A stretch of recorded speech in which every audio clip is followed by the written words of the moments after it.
문법 무료 강의 5번째 시간입니다. 오늘은 체언과 수식어에 대해서 공부를 해보도록 하겠습니다. 체언에는 명사, 대명사, 수사 이렇게 세 종류 있었죠. 명사부터 한번 보면 명사는 구체적인 대상의 이름을 가리키는 말입니다. 명사를 분류를 해볼 건데 사용 범위에 따라서 두루 쓰이는 이름은 보통 명사라고 부르고 특정한 하나의 개체를 다른 개체와 구별하기 위해서 붙이는 이름은 고유 명사라고 얘기를 합니다. 다음으로 자립 유무에 따라서는 자립할 수 있는 명사는 자립명사라고 부르겠고 자립할 수 없는 명사는 의존명사라고 얘기를 합니다. 의존명사는 혼자서 쓰일 수 없기 때문에 앞에 반드시 관형어가 와야 합니다.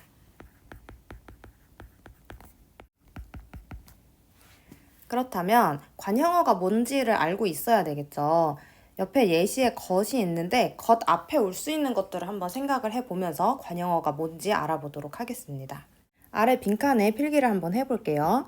자, 것 앞에 올 수 있는 것들 한번 생각을 해보면 자, 1번 새 것, 헌 것, 모든 것 이런 단어들 올 수 있겠죠. 이런 단어들은 관형사라고 합니다. 관형사. 관형사는 뒤에서도 배울 거죠. 오늘 수식원 할 때 이 자체로 뒤에 나오는 체언을 꾸며주는 역할을 하는 거고요.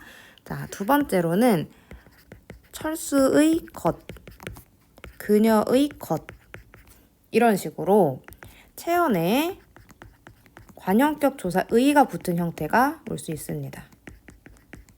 자, 세 번째로는 먹은 것, 먹는 것, 먹을 것 먹던 것처럼 용언의 어간 뒤에 은는 을던을 붙여줍니다.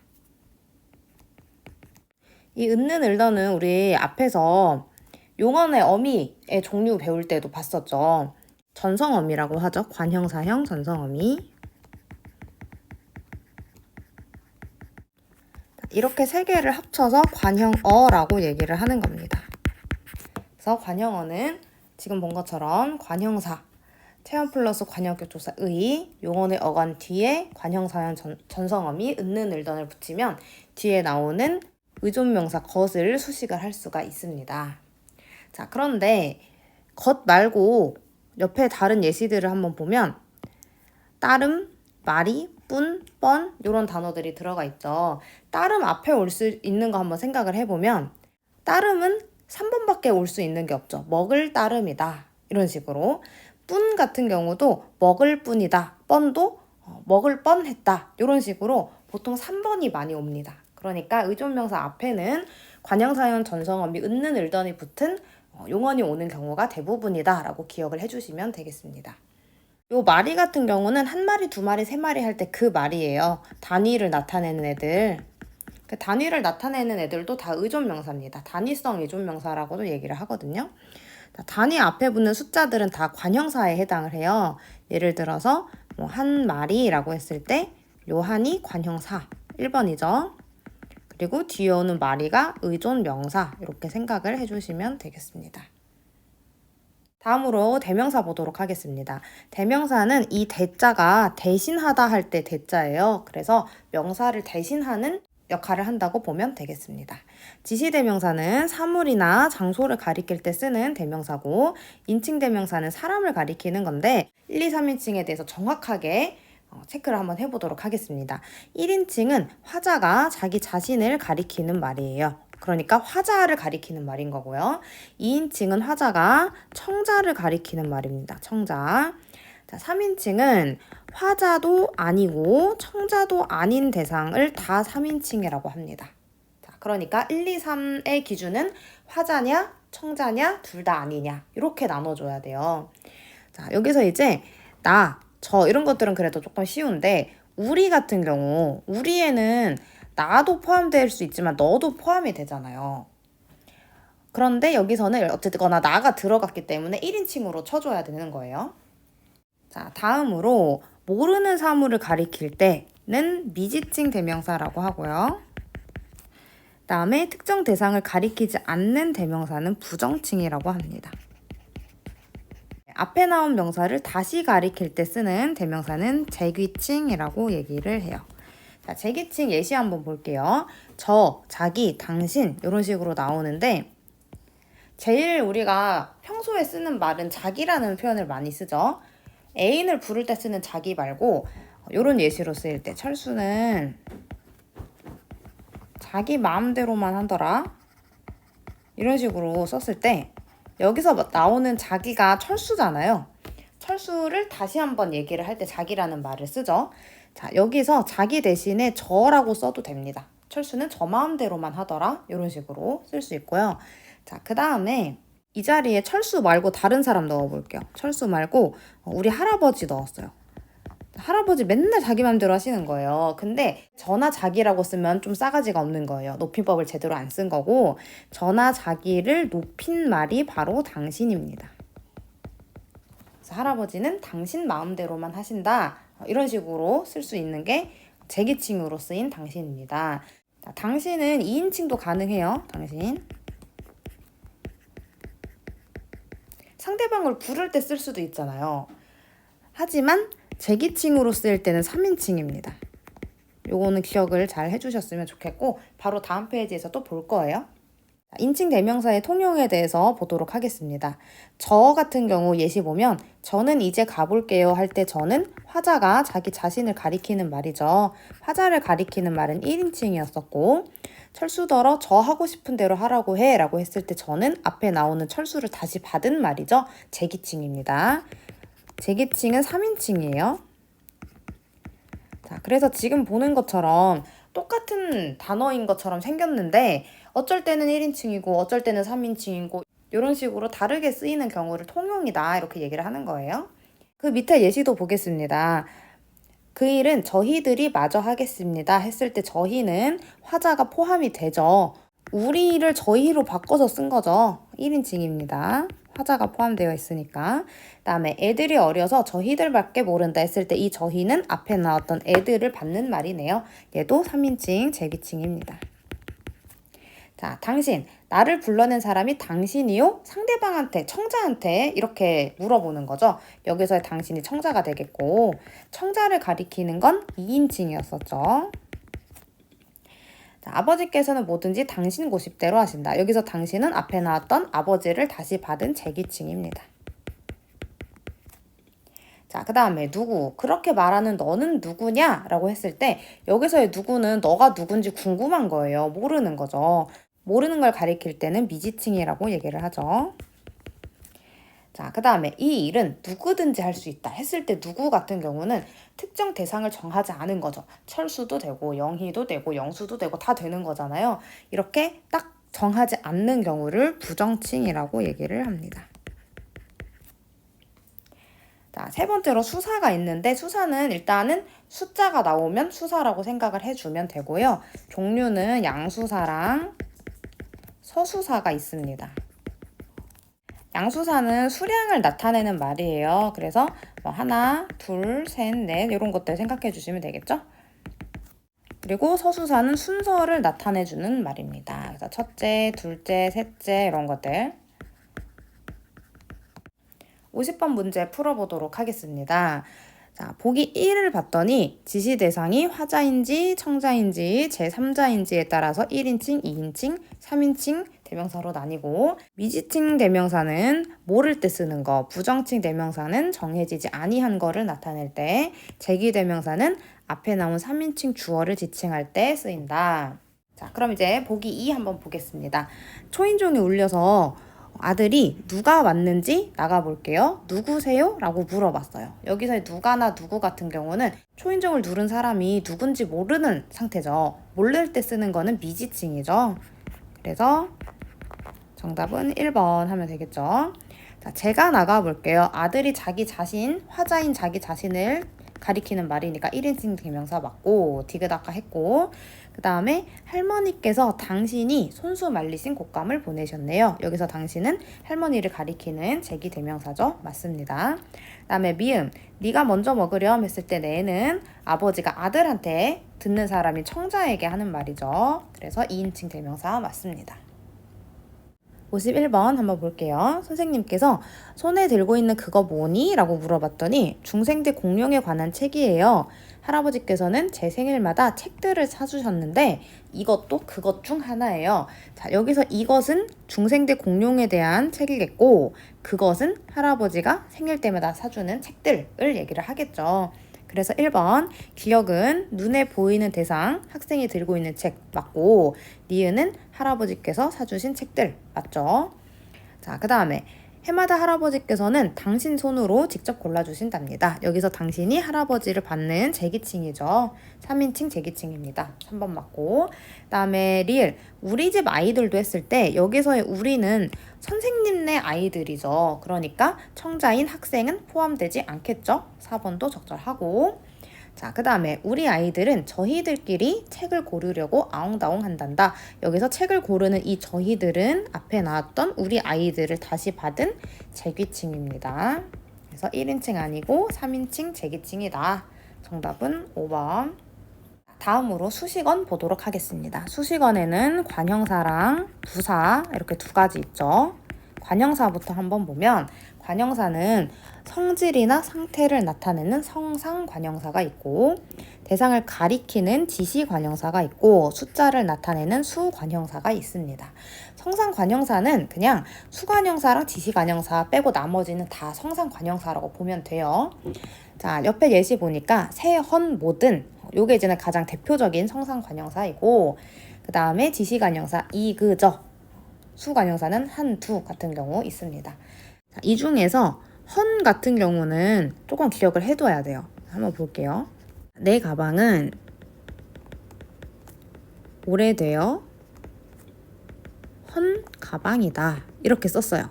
자, 여기서의 헌은 의미를 생각을 해보면 낡은 이라는 뜻을 가지고 있죠. 자, 그런데 만약에 저 집은 너무 오래되어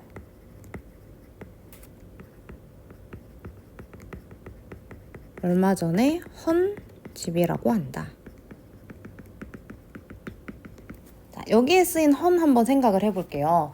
위에 봤던 헌 가방이다 할 때 헌이랑 의미가 똑같을까요? 아니죠. 자, 여기서의 헌은 헐다 할 때 뭔가를 부숴버린다 할 때 그 헐다를 활용한 형태입니다. 헐다의 활용형이에요. 무슨 말이냐면 헐다의 헐에다가 관형사형 전성어미 니은을 붙인 거예요. 위에 나오는 헌은 관형사로 아예 굳어진 거고 밑에 나오는 헌은 헐다를 활용시킨 형태입니다. 헐다는 원래 동사죠. 그래서 위에 나온 예시의 헌과 아래에 나온 예시의 헌은 품사가 조금 다릅니다.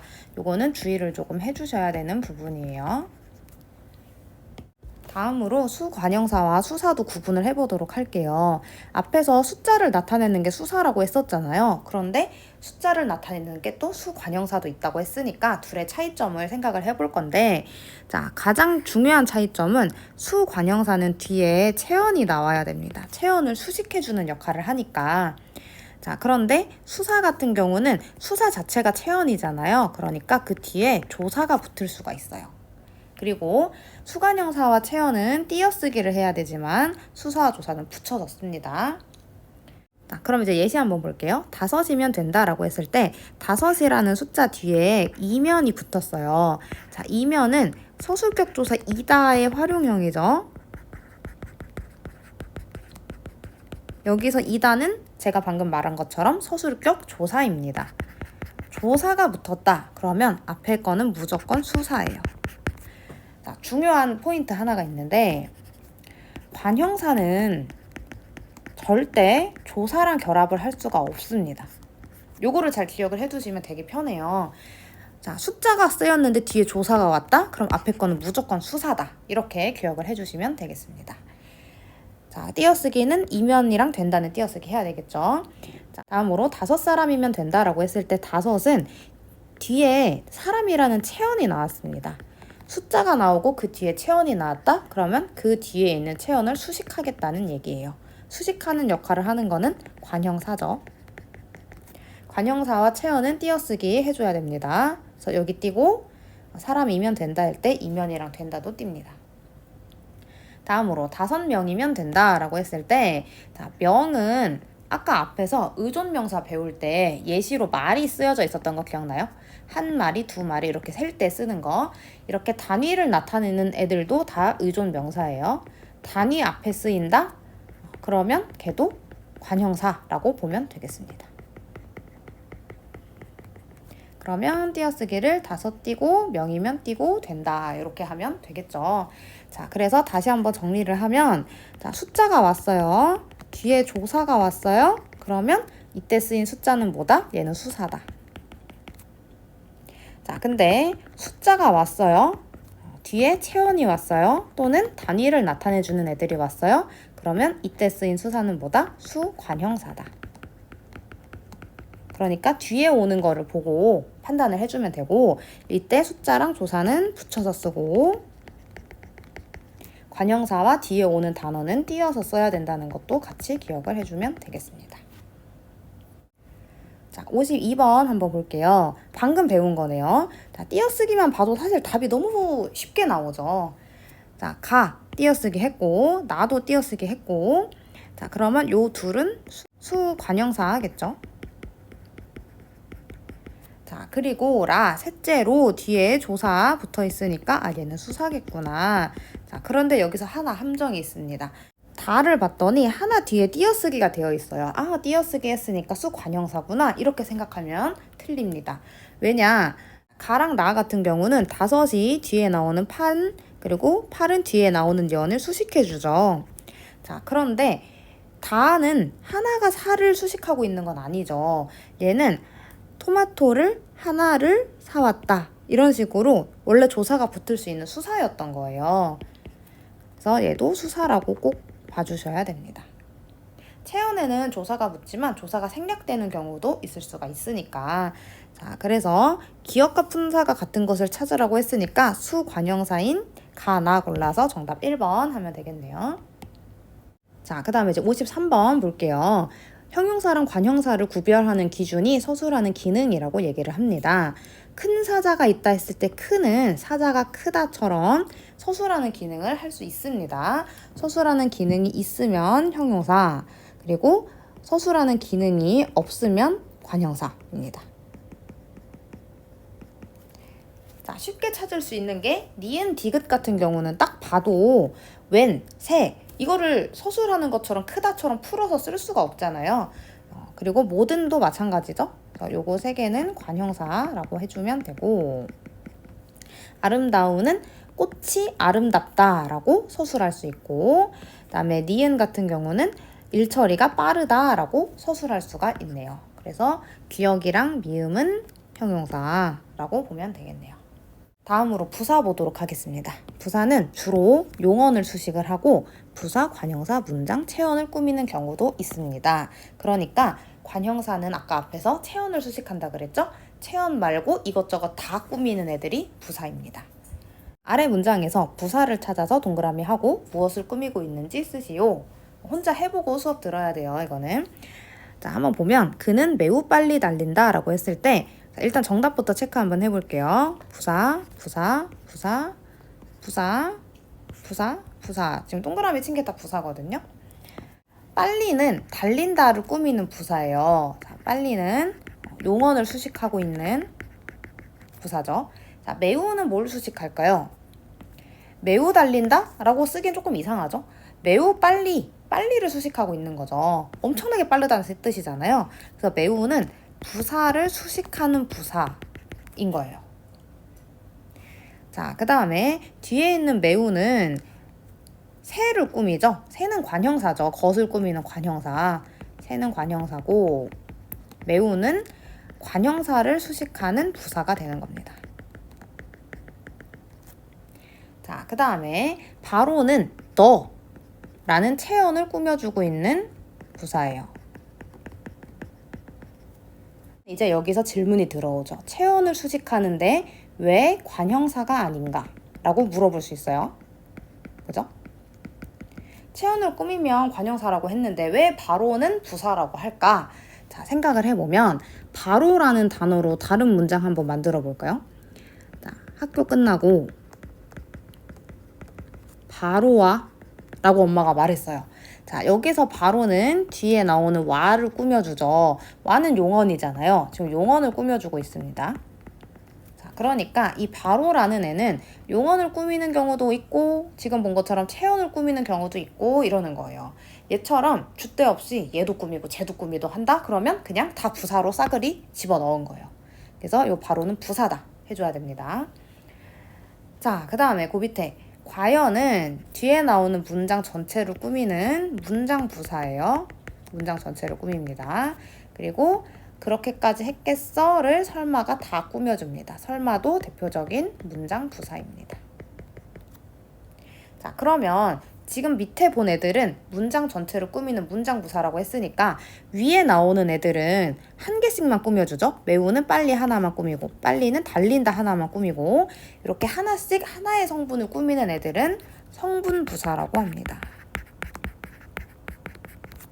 그리고 하나 더 기억해 놓을 거. 문장 부사에는 그리고 그러나 그래서 등등등 우리가 영어 배울 때 접속사라고 배우는 애들 있죠? 우리말에서는 이거를 접속부사라고 얘기를 하고 접속부사도 문장 부사 안에 포함이 됩니다. 요거를 기억을 해주셨으면 좋겠고요. 자, 그럼 이제 문제 한번 풀어볼게요. 성분부사는 특정 성분을 꾸민다. 동사, 형용사, 다른 부사, 명사, 관형사 꾸밀 수 있고 문장부사는 문장의 내용에 대한 화자의 태도를 나타내거나 문장과 문장을 이어주는 역할을 한다. 그런데 제약이 있는 경우도 있다. 결코 같은 경우는 항상 부정어와만 호응을 한다. 자, 1번 볼게요. 바로는 뒤를 꾸며주고 있네요. 명사인 뒤를 꾸미는 성분부사이다. 맞고 아주는 오랜을 꾸며주고 있죠. 관형사인 오랜을 꾸미는 성분부사이다. 맞네요. 3번 부디 좋은 성적을 얻기 바라 했을 때 부디는 좋은을 꾸밀까? 아니죠. 부디는 문장 전체를 꾸밉니다. 맨 앞에 한번 써볼게요. 부디 이번 시험에서 좋은 성적을 얻길 바라. 되죠. 시험에서 좋은 성적을 얻길 바래 라는 말을 다 꾸미는 거예요. 그래서 얘는 문장 부사이다 해야 됩니다. 이 앞에도 틀렸고 그 다음에 4번 별로는 뒤에 부정어랑 호응을 해야 하는 문장 부사입니다. 맞고 그 다음에 5번 또는은 문자가 문장을 이어주고 있으니까 문장 부사다. 맞죠? 55번도 마찬가지 문제네요. 성분 부사는 주로 용언을 수식하지만 체언이나 관형사 부사를 수식할 수 있다. 그리고 문장 부사는 문장 전체 다 수식한다. 자, 기억부터 보면 매우는 빨리를 수식하고 있습니다. 빨리는 부사죠. 뒤에 나오는 달린다를 꾸미는 부사. 부사를 수식하고 있다 해야 되고 그 다음에 니은 설마는 문장 전체를 꾸며주는 대표적인 문장 부사입니다. 문장을 수식하고 있다 해야 되고 3번 디귿에서 바로는 옆을 꾸며주는 거죠. 체언을 꾸미고 있습니다. 체언을 수식하고 있다 해야 되고 4번 리을의 아주는 새를 꾸며주죠. 그래서 관형사인 새를 수식하고 있다. 정답 4번이고 그 다음에 과연은 뒤에 나오는 문장을 다 꾸며주는 문장 부사인데 정말은 뛰어나다만 꾸며줍니다. 그래서 정말은 성분 부사다. 이제 종 한 문제 풀어보도록 하겠습니다. 앞에서 배웠던 것까지 다 포함해서 볼 거예요. 1번부터 보겠습니다. 기억의 그곳은 빵을 쉽게 구울 수 있는 어떤 장소를 나타내는 거죠. 처소를 나타내주는 대명사이다. 적절하네요. 자, 니은의 그 한번 볼게요. 그는 바로 뒤에 사람을 꾸며주고 있는 역할을 합니다. 그는 대명사가 아니라 관형사예요. 그 같은 경우는 관형사일 때도 있고 대명사일 때도 있어요. 요것도 수사 수관형사 했을 때랑 똑같은 조건으로 판단을 해주시면 됩니다. 관형사 뒤에는 뭐가 온다? 체언이 온다. 그리고 무조건 띄어쓰게 한다. 이렇게 생각을 해주시면 되고 만약에 그는 매우 착하다. 이때 쓰이는 그는 뭐겠어요? 뒤에 조사가 왔기 때문에 얘는 대명사입니다. 대명사랑 조사는 붙여서 쓰죠. 그리고 몇 인칭 대명사일까요? 화자도 아니고 청자도 아니니까 3인칭 대명사 하겠죠? 2번 한번 보겠습니다. 아주와 잘은 용언 앞에 놓여서 아주는 쉽게를 꾸며주는 역할을 하고 니은의 잘은 잣다를 꾸며주는 역할을 하네요. 용언 앞에 놓여 있고 그 뜻을 한정하는 부사이다. 맞습니다. 그 다음에 3번 저번 시간에 배웠던 불규칙 활용 나왔네요. 구울은 기본형이 굽다죠. 굽에다가 관형사형 전성어미 리을을 넣은 거예요. 그랬을 때 비읍이 우로 바뀐 거죠. 얘가 우로 바뀌어서 구울로 활용을 하게 된 거고, 지어는 기본 형태가 짓다죠. 시옷이 있었는데 어랑 만나면서 시옷이 탈락을 했습니다. 불규칙 활용 맞죠. 그 다음에 4번 쉽게와 멋지는 쉽다, 멋지다 라는 형용사죠. 성질이나 상태를 나타내는 말 맞습니다. 그 다음에 5번 니은의 가와 디귿의 에서는 조사이다. 이것도 맞는 말이네요. 자, 그 다음에 이제 57번 볼게요. 관형사, 대명사, 부사 구분해보자. 이런 문제였고, 자, 관형사는 뒤에 뭐가 와야 된다? 체언이 와야 된다. 수식해야 된다. 그리고 띄어쓰기 해야 된다. 대명사 뒤에는 조사가 올 거고, 부사는 뒤에 주로 용언이 오겠죠. 용언을 수식을 하겠죠. 그리고 니은만 대명사랑 조사니까 붙여서 쓰고 있겠죠. 붙여 쓴 것부터 찾으면 더 쉽겠네요. 자, C. 여기 뒤에 가 와서 붙여서 썼네요. 그러면 C가 일단은 대명사가 될 거고, 나머지는 한번 보도록 하겠습니다. A. 이 사과는, 이는 사과라는 체언을 꾸미고 있으니까 관형사겠네요. 그 다음에 B. 그 책 좀, 그가 책이라는 체언을 꾸미고 있으니까 B도 마찬가지로 관형사겠고, 자, 그 다음에 이제 D. 일이 오게, 글이 보내겠습니다. 오다랑 보내다를 꾸며주고 있습니다. 자, 지금 이 같은 경우 글이가 물건을 꾸미는 건 아닐까요? 이렇게 생각하는 학생이 가끔 있어요. 바로 뒤에 거를 꾸민다고 생각하지 말고 글이 뒤에 뭐가 붙었을 때 자연스러운지 생각을 해보세요. 글이 물건? 이러면 이상하잖아요. 근데 글이 보내겠습니다 하면 너무 자연스럽죠. 얘가 뭐랑 붙어야지 자연스러운지를 생각을 해주면 됩니다. 부사 같은 경우는 자리 이동이 비교적 자유롭거든요. 이 같은 경우도 보면 물건을 글이 보내겠습니다. 이렇게 해도 자연스럽죠.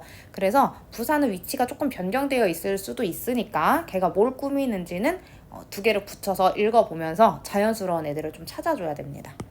자, 정답은 2번 하면 되겠고, 그 다음에 58번 볼게요. 자, 기억부터 보니까 형용사랑 동사로 통용되는 경우를 찾아보래요. 자, 크다 같은 경우는 첫 번째 예시처럼 그는 키가 크다 라고 쓸 때는 형용사입니다. 그냥 상태를 나타내고 있는 거거든요. 근데 운동을 하면 키가 잘 큰다처럼 성장한다의 의미를 가질 때, 그럴 때는 동사입니다. 요거는 잘 외워놓으세요. 자주 나오는 표현이니까. 다음으로 니은 볼게요. 수사와 명사로 통용되는 경우래요. 만두 3개 중 하나만 먹었다 했을 때 하나 같은 경우는 뒤에 조사가 왔죠. 숫자 뒤에 조사가 오면은 수사라 그랬었고, 그 다음에 우리의 뜻이 하나로 모아졌다 했을 때 하나 같은 경우는 얘는 명사입니다. 왜냐면 여기서의 하나가 수량을 나타내는 하나가 아니잖아요. 여기서 쓰인 하나는 뜻이나 마음이 일치한다 라는 의미의 명사가 되는 거예요. 이것도 조금 어려웠죠. 다음으로 디귿 보면 관형사와 수사로 통용되는 경우를 찾아보라 그랬는데, 자, 첫 번째 예시는 첫째가 뒤에 나오는 줄을 꾸며주고 띄어쓰기까지 했으니까 얘는 관형사가 맞죠. 자, 그런데 밑에 쓰인 첫째 같은 경우는 첫 번째 자식을 의미하는 첫째죠. 숫자를 세려고 순서를 세려고 첫째, 둘째, 셋째를 세는 게 아니잖아요. 자, 이렇게 쓰일 때는 명사입니다.